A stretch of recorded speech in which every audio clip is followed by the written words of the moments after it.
नमस्कार, मी स्नेहल किचन या यूट्यूब चॅनेलवर तुमचे सगळ्यांचं स्वागत आहे। अनंत चतुर्थीनंतर 15 दिवस हे पितृपक्षाचे असतात। त्यामध्ये आपण अनेक प्रकारचे पदार्थ बनवत असतो, जसे की तांदळाची खीर, गव्हाची खीर, कढी, थापी वडी, कटाची आमटी, आळू वडी या प्रकारचे अनेक पदार्थ आपण बनवत असतो।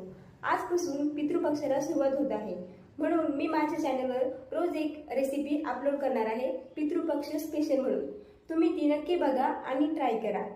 तर मग आज मी पितृपक्ष स्पेशल तांदळाची खीर यापासून सुरुवात करते।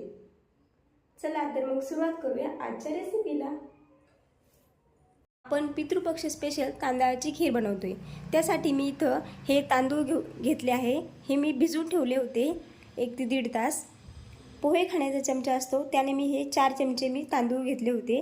त्यानंतर हे काही ड्राय फ्रूट्स मी आधीच तुपामध्ये भाजून घेतले आहे, केसर आणि दूध।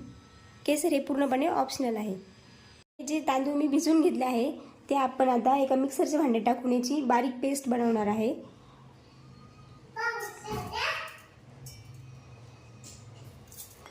त्याची मी तांदूळ थोडेच घेतले आहे कारण की मला खीर थोडी बनवायची आहे।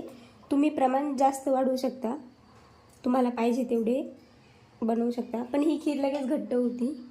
बनवण्यासाठी मी ह्या पातेल्यामध्ये 1 चमचा साजूक तूप घेतला आहे, ते मी गरम करून घेतलं आहे। त्यामध्ये मी आता हे दूध टाकते। दूध मी आधीच उकळून घेतलं आहे चांगलं,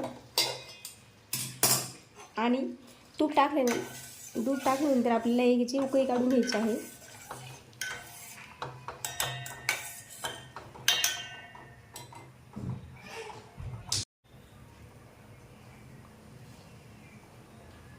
या दुधाला एक चांगली उकळी आली आहे। त्यामध्ये मी ही जी पेस्ट करून घेतली आहे तांदूळाची ती मी टाकते।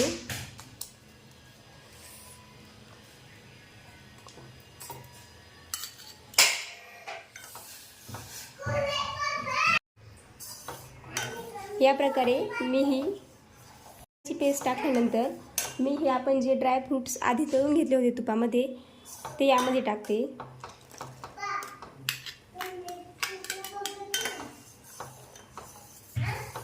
आणि एक उकळी काढायची आहे आपल्याला, आणि मग साखर टाकायची आहे।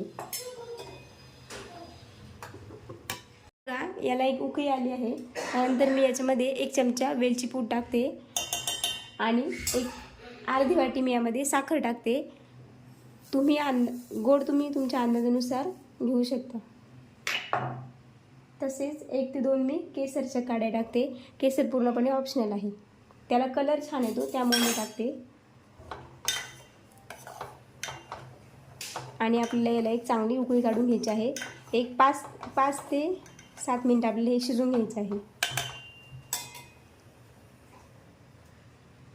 5 ते 7 मिनिट उकळी काढल्यानंतर आपली इथं ही तांदळाची खीर तयार आहे। तुम्ही बघू शकता दाटसर झाली आहे।